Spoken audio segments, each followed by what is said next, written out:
Hi hello ನಮಸ್ತೆ, ನಾನು ರಾಜು ಅಷ್ಟೇ. ನೀವು ನೋಡ್ತಿದ್ದೀರಾ centre point Kannada YouTube channel. Siddaramaiah ಮತ್ತು ಡಿ ಕೆ ಶಿವಕುಮಾರ್ ಅವರ ನಡುವೆ ಈ ಸಿಎಂ ಪಟ್ಟಕ್ಕಾಗಿ ಆಗ್ತಾ ಇರುವಂಥ ಹೋರಾಟ ಇದೆಯಲ್ಲ, ಅದು ಸದ್ಯಕ್ಕೆ ತಣ್ಣಗಾಗುವಂಥ ಯಾವ ಲಕ್ಷಣವೂ ಕಾಣ್ತಾ ಇಲ್ಲ. ಹಾಗಾಗಿ ಸಿದ್ದರಾಮಯ್ಯನವರು ಪದೇ ಪದೇ ಹೇಳ್ತಾ ಇದ್ದಾರೆ, ನಾನು 5 ವರ್ಷ ಮುಖ್ಯಮಂತ್ರಿ ಆಗೇ ಇರ್ತೇನೆ ಅನ್ನುವಂಥ ಸ್ಫೋಟಕ ಮಾಹಿತಿ ಜೊತೆಗೆ ಪದೇ ಪದೇ ಹೇಳ್ತಾನೆ ಇದ್ದಾರೆ, ನಾನು 5 ವರ್ಷ ಮುಖ್ಯಮಂತ್ರಿ ಆಗ್ತೇನೆ, ನನ್ನ ನೇತೃತ್ವದಲ್ಲಿಯೇ 2028 ಚುನಾವಣೆ ಕೂಡ ನಡೆಯುತ್ತೆ ಎನ್ನುವಂಥ ಸ್ಟೇಟ್ಮೆಂಟ್ ಕೊಟ್ಟಾಗ ಮತ್ತೊಂದು ಕಡೆ ಡಿ ಕೆ ಶಿವಕುಮಾರ್ ಅವರು ಸದ್ದಿಲ್ಲದೆ ಕಾಂಗ್ರೆಸ್ ಪಕ್ಷದಿಂದ ಒಂದು ಹೆಜ್ಜೆಯನ್ನು ಬಿಜೆಪಿ ಕಡೆ ಇಟ್ಟಿದ್ದಾರೆ ಎನ್ನುವಂಥ ಮಾಹಿತಿ ಇದೀಗ ಎಲ್ಲ ಮಾಧ್ಯಮದಲ್ಲೂ ಕೂಡ ಹರಿದಾಡ್ತಾ ಇದೆ. ಹಾಗಾದರೆ ಡಿ ಕೆ ಶಿವಕುಮಾರ್ ಅವರು ಕಾಂಗ್ರೆಸ್ನಲ್ಲಿ ಮುಖ್ಯಮಂತ್ರಿ ಆಗುವಂಥ ಅವಕಾಶ ಸಿಗೋದೇ ಇಲ್ವಾ? ಕಾಂಗ್ರೆಸ್ ಹೈಕಮಾಂಡ್ ಹೇಳಿದಂತೆ 2.5 ವರ್ಷಗಳ ನಂತರ ಡಿ ಕೆ ಶಿವಕುಮಾರ್ ಅವರು ಮುಖ್ಯಮಂತ್ರಿ ಆಗ್ತಾರೆ ಎನ್ನುವಂಥ ಒಪ್ಪಂದ ಅರ್ಧಕ್ಕೆ ಮುರಿದು ಬಿತ್ತ.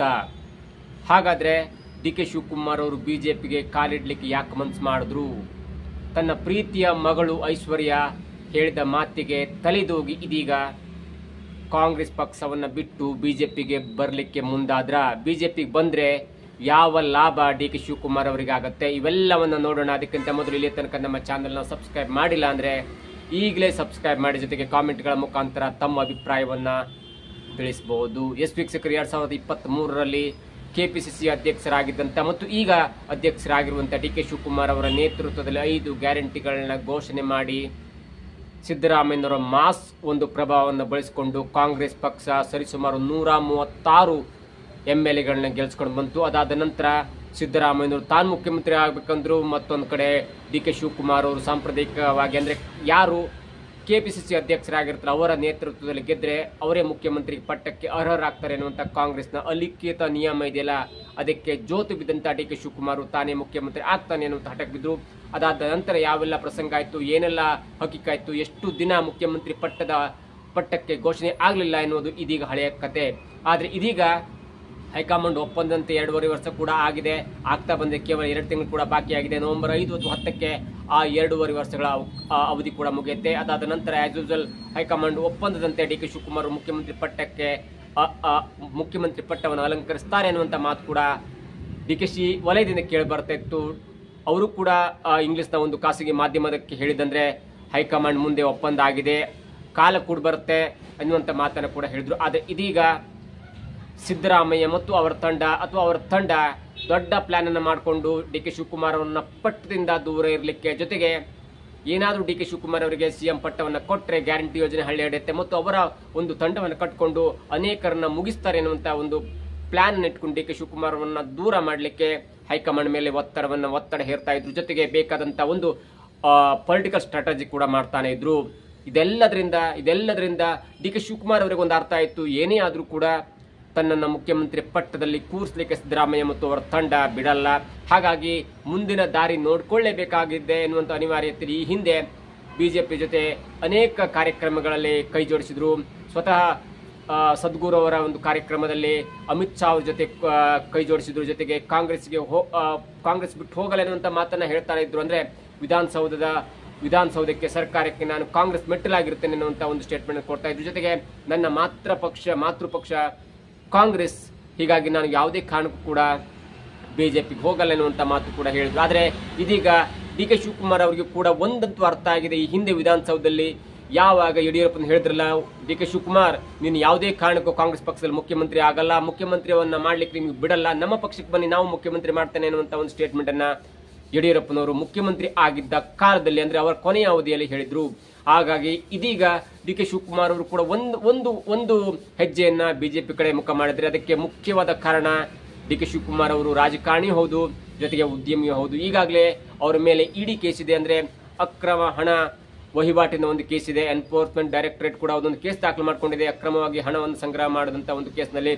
ಜೊತೆಗೆ ಅಕ್ರಮ ಭೂ ಕಬಳಿಕೆ ಕೇಸ್ನಲ್ಲಿ ಸಿಬಿಐ ಕೂಡ ಒಂದು ಕೇಸ್ ನಡೀತಾ ಇದೆ. ಹೀಗಾಗಿ ಅವರು ತಿಹಾರ್ ಜೈಲಿನಲ್ಲಿ ಕೂಡ ಸುಮಾರು ತಿಂಗಳುಗಟ್ಟಲೆ ಕಾಲ ಅಲ್ಲಿ ಜೈಲು ಊಟವನ್ನು ಸವಿದಿದ್ರು. ಹಾಗಾಗಿ ಇದೀಗ ಡಿ ಕೆ ಶಿವಕುಮಾರ್ ಅವರಿಗೆ ಅವ್ರು ಹೇಳ್ತಾ ಇದ್ರೆ, ನಾನು ಕರಿಯರ್ ವೃತ್ತಿಯಲ್ಲಿ ಬಿಸ್ನೆಸ್ ಮ್ಯಾನ್, ಜೊತೆಗೆ ನಾನು ರಾಜಕಾರಣವನ್ನು ಕೂಡ ಆಯ್ಕೆ ಮಾಡಿಕೊಂಡಿದ್ದೇನೆ ಅನ್ನುವಂಥ ಒಂದು ಹೇಳಿಕೆಯನ್ನು ಕೊಟ್ಟಿದ್ರು.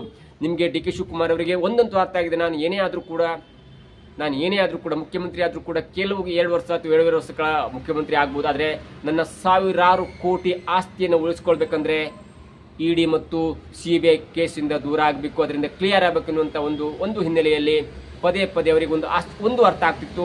ನಾನು ಏನಾದರೂ ಕಾಂಗ್ರೆಸ್ ಬಿಟ್ಟು ಬಿಜೆಪಿ ಹೋದರೆ ನನ್ನ ಇಡಿ ಮತ್ತು ಸಿಬಿಐ ಕೇಸ್ ಕ್ಲಿಯರ್ ಆಗುತ್ತೆ ಅನ್ನುವಂಥ ಆಶ್ವಾಸನೆ ಕೂಡ ಬಿಜೆಪಿಯವರು ಕೊಟ್ಟಿದ್ದಾರೆ ಅನ್ನುವಂಥ ಒಂದು ಮಾಹಿತಿ ಕೂಡ ನಮಗೆ ಸಿಗ್ತಾ ಇತ್ತು. ಯಾಕಂದರೆ ಇಡಿ ಮತ್ತು ಸಿಬಿಐ ಈಗ ಟ್ರಯಲ್ ನಡೆಸ್ತಾ ಇದೆ ಮತ್ತು ಅದನ್ನು ಕೋರ್ಟ್ಗೆ ಕನ್ವಿನ್ಸ್ ಮಾಡುವಂಥ ಪ್ರಕ್ರಿಯೆ ಕೂಡ ಇದೀಗ ನಡೀತಾ ಇದೆ. ಅಂದರೆ ಇಡಿ ಕೇಸ್ ಮತ್ತು ಸಿಬಿಐ ಸಂಸ್ಥೆಗಳು 2 ಸಂಸ್ಥೆಗಳು ಇದೀಗ ಚಾರ್ಜ್ ಶೀಟ್ ಸಲ್ಲಿಸುವಂಥ ಹಂತಕ್ಕೆ ಹೋಗಿದೆ. ಅಂದರೆ ಕೋರ್ಟ್ ಮುಂದೆ ವಾದ ವಿವಾದ ಆಗಬೇಕಂತೆ ಡಿ ಕೆ ಶಿವಕುಮಾರ್ ಅವರ ಲಾಯರ್ ಮತ್ತು ಇಡಿ ಲಾಯರ್ ಕೂಡ ವಾದ ಪ್ರತಿವಾದವನ್ನ ಮಾಡಿ ಇಡಿ ಮತ್ತು ಸಿಬಿಐ ಸಂಸ್ಥೆಗಳು ಕೋರ್ಟ್ ಅನ್ನು ಕನ್ವಿನ್ಸ್ ಮಾಡುವ ನಿಟ್ಟಿನಲ್ಲಿ ಇದೀಗ ಕಾಲ ಕೂಡಿ ಬರ್ತಾ ಇದೆ. ಒಂದು ವೇಳೆ ಏನಾದರೂ ಇಡಿ ಮತ್ತು ಸಿಬಿಐ ಸಂಸ್ಥೆಗಳು ಕೋರ್ಟ್ ಅನ್ನು ಕನ್ವಿನ್ಸ್ ಮಾಡುವ ರೀತಿಯಲ್ಲಿ ಸಾಕ್ಷ್ಯವನ್ನು ಕೊಟ್ಟು ಇಲ್ಲ ಅಕ್ರಮ ಹಣ ಸಂಗ್ರಹ ಮಾಡಿದ್ರು ಅಥವಾ ಸಿಬಿಐನವರು ಇಲ್ಲ ಅಕ್ರಮವಾಗಿ ಭೂ ಕಬಳಿಕೆ ಮಾಡಿದ್ರು ಎನ್ನುವಂತ ಒಂದು ಸ್ಟೇಟ್ಮೆಂಟ್ ಅನ್ನ ಪ್ರೂವ್ ಮಾಡಿದ್ರೆ ಅದು ಡಿ ಕೆ ಶಿವಕುಮಾರ್ ಅವರಿಗೆ ಅತ್ಯಂತ ದೊಡ್ಡ ಹೊರತಾಗುತ್ತೆ ಮತ್ತು ಜೈಲು ಸೇರುವಂತ ಎಲ್ಲ ಅವಕಾಶ ಕೂಡ ಇದೆ. ಹಾಗಾಗಿ ಡಿ ಕೆ ಶಿವಕುಮಾರ್ ಒಂದು ಅರ್ಥ ಆಗಿದೆ, ಮುಖ್ಯಮಂತ್ರಿ ಪಟ್ಟಕ್ಕಿಂತ ನನ್ನ ಒಂದು ವೈಯಕ್ತಿಕ ಜೀವನ, ನನ್ನ ಒಂದು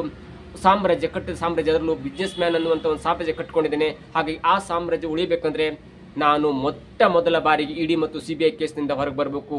ಹೀಗಾಗಿ ಅದಕ್ಕೆ ಪರ್ಯಾಯ ಮಾರ್ಗ ಅದೇನೆಂದ್ರೆ ಮುಖ್ಯಮಂತ್ರಿ ಆದರೂ ಕೂಡ ಅದರಿಂದ ಕ್ಲಿಯರ್ ಆಗಲಿಕ್ಕೆ ಆಗಲ್ಲ, ಮುಖ್ಯಮಂತ್ರಿ ಆಗಿರ್ಬೋದೇ ಹೊರತು ಇಡಿ ಮತ್ತು ಸಿಬಿಐ ಕೇಸಿಂದ ಕ್ಲಿಯರ್ ಆಗಲ್ಲ. ಹಾಗಾಗಿ ನಾನು ಒಂದು ವೇಳೆ ಬಿಜೆಪಿ ಬಂದರೆ ಬಿಜೆಪಿಯವರು ನನ್ನನ್ನು ಸಲೀಸಾಗಿ ಇಡಿ ಮತ್ತು ಸಿಬಿಐ ಕೇಸಿನಿಂದ ಪಾರು ಮಾಡ್ತಾರೆ ಎನ್ನುವಂಥ ದೃಷ್ಟಿಯಲ್ಲಿ ಇದೀಗ ಯೋಚನೆ ಮಾಡಿದ್ದಾರೆ. ಜೊತೆಗೆ ಡಿ ಕೆ ಶಿವಕುಮಾರ್ ಅವರ ಮಗಳು ಕೂಡ ದೊಡ್ಡ ಒಂದು ಉದ್ಯಮಿ ಆಗಿದ್ದಾರೆ ಮತ್ತು ಉದ್ಯಮಿ ಕೂಡ ಮದುವೆ ಆಗಿದೆ. ಸಿದ್ಧಾರ್ಥ ಅವರ ಪುತ್ರನೊಂದಿಗೆ ವಿವಾಹ ಆಗಿದ್ದರಿಂದ ಅವರು ಕೂಡ 16,000 ಕೋಟಿ ಒಡೆಯರಾಗಿದ್ದಾರೆ. ನೋಡಿ, ಡಿ ಕೆ ಶಿವಕುಮಾರ್ ಅವರ ಎಲ್ಲ ಬಿಸ್ನೆಸ್ ಅನ್ನ ಪೌರಪುತ್ರಿ ಐಶ್ವರ್ಯ ನೋಡ್ಕೊಳ್ತಾರೆ. ಜೊತೆಗೆ ಐಶ್ವರ್ಯ ಅವರ ಪತಿ ಕೂಡ ದೊಡ್ಡ ಬಿಸ್ನೆಸ್ ಮ್ಯಾನ್ ಆಗಿದ್ದಾರೆ. ಕಾಫಿ ಕೆಫೆ ಡೇ ಅನ್ನುವಂಥ ಒಂದು ಉದ್ಯಮವನ್ನು ಕಟ್ಕೊಂಡಿದ್ದಾರೆ. ಸರಿಸುಮಾರು 10,000 ಕೋಟಿ ವಹಿವಾಟನ್ನು ಹೊಂದಿರುವ ಮತ್ತು ಆಸ್ತಿಯನ್ನು ಹೊಂದಿರುವಂತಹ ಒಂದು ಉದ್ಯಮಿ. ಹಾಗಾಗಿ ಡಿ ಕೆ ಶಿವಕುಮಾರ್ ಅವರ ಪುತ್ರಿಗೆ ಸರಿಯಾಗಿ ಗೊತ್ತಿದೆ, ಏನೇ ಆದರೂ ಕೂಡ ಮುಖ್ಯಮಂತ್ರಿಯಾಗಿ ನಮ್ಮ ತಂದೆಯವರನ್ನು ನೋಡಬೇಕೆನ್ನುವಂಥ ಆಸೆ ತನಗೂ ಇದೆ. ಆದರೆ ಇದು ಎಲ್ಲದರ ಹೊರತಾಗಿ ಇಡಿ ಮತ್ತು ಸಿಬಿಐ ಕೇಸ್ನ ದೂರ ಆಗಬೇಕಂದ್ರೆ ಅದು ಬಿಜೆಪಿಗೆ ಸೇರ್ಬೇಕೆನ್ನುವಂಥ ಒತ್ತಾಯ ಕೂಡ ಮನೆಯವರಾದಂಥ ಅಥವಾ ಮಗಳಾದಂಥ ಐಶ್ವರ್ಯ ಅಂದ್ರೆ ಡಿ ಕೆ ಶಿವಕುಮಾರ್ ಅವರ ಪುತ್ರಿ ಡಿ ಕೆ ಶಿವಕುಮಾರ್ ಅವರಿಗೆ ಒತ್ತಾಯವನ್ನ ಮಾಡಿದರೆ, ಒತ್ತಡವನ್ನು ಹೇರ್ತಾ ಇದ್ದಾರೆ. ಮನೆಯಿಂದಲೇ ಕೂಡ ಒತ್ತಡ ಸ್ಟಾರ್ಟ್ ಆಗಿದೆ ಅನ್ನುವಂಥ ಮಾಹಿತಿ ಇದೀಗ ಸಾಮಾಜಿಕ ಜಾಲತಾಣದಲ್ಲಿ ದೊಡ್ಡ ಟಿವಿ ಮಾಧ್ಯಮದಲ್ಲಿ ಮತ್ತು ಪತ್ರಿಕೆಗಳಲ್ಲಿ ವರದಿ ಆಗ್ತಿದೆ.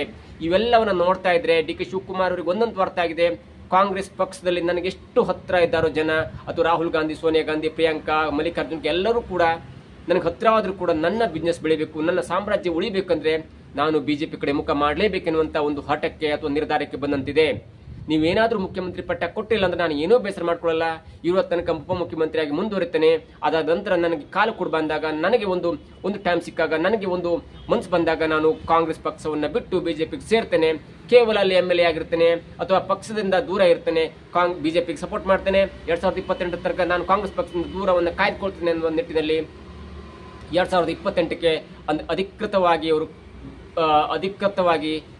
ಬಿಜೆಪಿಯ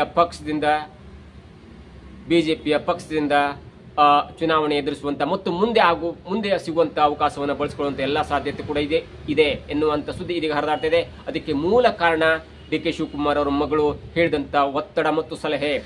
ಒಂದು ವೇಳೆ ನೀವು ಬಿಜೆಪಿಗೆ ಬಂದ್ರೆ ನಮ್ಮ ಇಡಿ ಕ್ಲಿಯರ್ ಆಗುತ್ತೆ, ಸಿಬಿಐ ಕೇಸ್ ಕ್ಲಿಯರ್ ಆಗುತ್ತೆ. ಯಾಕಂದ್ರೆ ಆ ಎಲ್ಲಾ ಸಂಸ್ಥೆಗಳು ಕೂಡ ಬಿಜೆಪಿ ಅಂದ್ರೆ ಕೇಂದ್ರ ಸರ್ಕಾರದ ಅಧೀನದಲ್ಲಿರುತ್ತೆ. ಒಂದು ವೇಳೆ ಡಿ ಕೆ ಶಿವಕುಮಾರ್ ಅವರು ಬಿಜೆಪಿ ಕಡೆ ಹೋದ್ರೆ ಅಲ್ಲಿ ಮೈಸೂರು ಅಂದ್ರೆ ದಕ್ಷಿಣ ಕರ್ನಾಟಕದಲ್ಲಿ ಮತ್ತೆ ಬಿಜೆಪಿ ಬೂಸ್ಟಪ್ ಆಗುತ್ತೆ ಅನ್ನೋ ದೃಷ್ಟಿಯಲ್ಲಿ ಈಗಾಗಲೇ ಡಿ ಕೆ ಶಿವಕುಮಾರ್ ಜೊತೆ ಯಡಿಯೂರಪ್ಪನವರು, ಅಮಿತ್ ಶಾ ಅವರು ಮತ್ತು ಪ್ರಹ್ಲಾದ್ ಜೋಶಿಗೆ ದೊಡ್ಡ ನಾಯಕರು ಕೂಡ ಒಂದು ಹಂತದ ಮಾತುಕತೆಯನ್ನು ಮುಗಿಸಿದ್ದಾರೆ.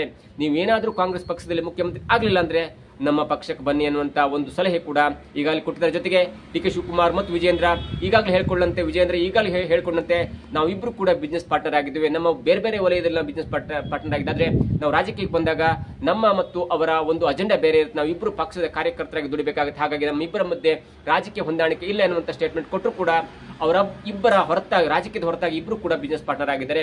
ಹಾಗಾಗಿ ಇಬ್ಬರಿಗೂ ಒಳ್ಳೆಯದಾಗುತ್ತೆ ಅನ್ನೋ ದೃಷ್ಟಿಯಲ್ಲಿ ಡಿ ಕೆ ಶಿವಕುಮಾರ್ ಮತ್ತು ವಿಜೇಂದ್ರ ಪದೇ ಮಾತುಕತೆಯನ್ನು ನಡೆಸ್ತಾ ಇದ್ದಾರೆ. ಮತ್ತು ಡಿ ಕೆ ಶಿವಕುಮಾರ್ ಉಪಮುಖ್ಯಮಂತ್ರಿ ಆಗಿರುವಂತಹ ಸಮಯದಲ್ಲಿ ವಿಜೇಂದ್ರ ತಮ್ಮ ಎಲ್ಲಾ ಕಾಮಗಾರಿಗಳ ಫೈಲ್ ಅನ್ನು ಕ್ಲಿಯರ್ ಮಾಡ್ಕೊಳ್ತಾರೆ ಎನ್ನುವಂತ ಆರೋಪವನ್ನು ಕೂಡ ಬಸವನಗೌಡ ಪಾಟೀಲ್ ಅವರು ಈಗಾಗಲೇ ಹೇಳಿದ್ರು. ಇವೆಲ್ಲವನ್ನ ನೋಡ್ತಾ ಇದ್ರೆ ಇದೀಗ ಡಿ ಕೆ ಶಿವಕುಮಾರ್ ಅವರು ತಮ್ಮ ಪುತ್ರಿ ಹೇಳಿದಂತೆ ಬಿಜೆಪಿಗೆ ಸೇರ್ತಾರಾ ಎನ್ನುವಂತ ಮಾತು ಕೂಡ ಕೇಳಿ ಬರ್ತಾ ಇದೆ.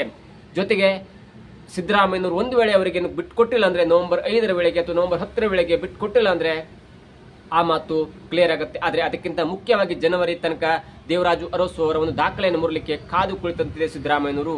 ಅಲ್ಲಿಯ ತನಕ ಬಿಟ್ಕೊಡ್ಲಿಲ್ಲ ಅಂದ್ರೆ 17ನೇ ಬಜೆಟ್ ಅನ್ನ ಸಿದ್ದರಾಮಯ್ಯನವರೇ ಬಜೆಟ್ ಮಂಡನೆ ಮಾಡಿದ್ರೆ, ಮಾರ್ಚ್ ಮಧ್ಯದ ವಾರದಲ್ಲಿ ಏನಾದ್ರು ಸಿದ್ದರಾಮಯ್ಯನವರೇ ಬಜೆಟ್ ಅನ್ನ ಮಂಡನೆ ಮಾಡಿದ್ರೆ, ಅದಕ್ಕೆ ಪೂರಕ ತಯಾರಿಕೆಯನ್ನು ಮಾಡಿಕೊಂಡ್ರೆ ಮಾರ್ಚ್ ವೇಳೆಗೆ ಅಧಿಕೃತವಾಗಿ ಅನೌನ್ಸ್ ಆಗುತ್ತೆ ಡಿ ಕೆ ಶಿವಕುಮಾರ್ ಅವರು ಬಿಜೆಪಿಗೆ ಸೇರ್ತಾರೆ ಅನ್ನುವಂತ ಸ್ವತಃ ಹೇಳಿಕೆಯನ್ನ ಡಿ ಕೆ ಶಿವಕುಮಾರ್ ಅವರು ಕೊಡ್ತಾರೆ ಅನ್ನೋದು ಇದೀಗ ಸಿಕ್ಕಂತ ಮಾಹಿತಿಯಾಗಿದೆ. ಏನೇ ಆಗಲಿ ಕಾಂಗ್ರೆಸ್ ಪಕ್ಷವನ್ನ ಕಟ್ಟಿ ಬೆಳೆಸಿದಂತ ಸುಮಾರು 7ರಿಂದ 8 ಬಾರಿ ಕಾಂಗ್ರೆಸ್ ಪಕ್ಷದಿಂದ MLA ಆಗಿದಂತ ಡಿ ಕೆ ಶಿವಕುಮಾರ್ ಅವರು ತಮ್ಮ ಕಾಂಗ್ರೆಸ್ ಮಾತ್ರ ಪಕ್ಷವನ್ನು ಬಿಟ್ಟು ಬಿಜೆಪಿಗೆ ಸೇರ್ತಾರೆ ಅನ್ನೋದು ಇದೀಗ ಸಿಕ್ಕಂತ ಮಾಹಿತಿಯಾಗಿದೆ. ಅದಕ್ಕೆ ಮುಖ್ಯವಾದ ಕಾರಣ ಡಿ ಕೆ ಶಿವಕುಮಾರ್ ಅವರ ಮಗಳು ಐಶ್ವರ್ಯ ಅವರು ಉದ್ಯಮಿ ಆಗಿರೋದ್ರಿಂದ, ಅವರು ಕೊಟ್ಟಂತ ಸಲಹೆಯಿಂದ ಡಿ ಕೆ ಶಿವಕುಮಾರ್ ಅವರು ಕೂಡ ಇದೀಗ ದೊಡ್ಡ ಮನಸ್ಸು ಮಾಡಿದ್ದಾರೆ ಅನ್ನುವಂತ ಮಾಹಿತಿ ಇದೀಗ ಸಾಮಾಜಿಕ ಜಾಲತಾಣದಲ್ಲಿ ಅಥವಾ ಟಿವಿ ಮಾಧ್ಯಮದಲ್ಲಿ ಹರಿದಾಡ್ತಿದೆ. ಇದಾಗಿತ್ತು ಇವತ್ತಿನ ವಿಶೇಷ. ನೋಡ್ತಾ ಇರಿ centre point Kannada YouTube channel.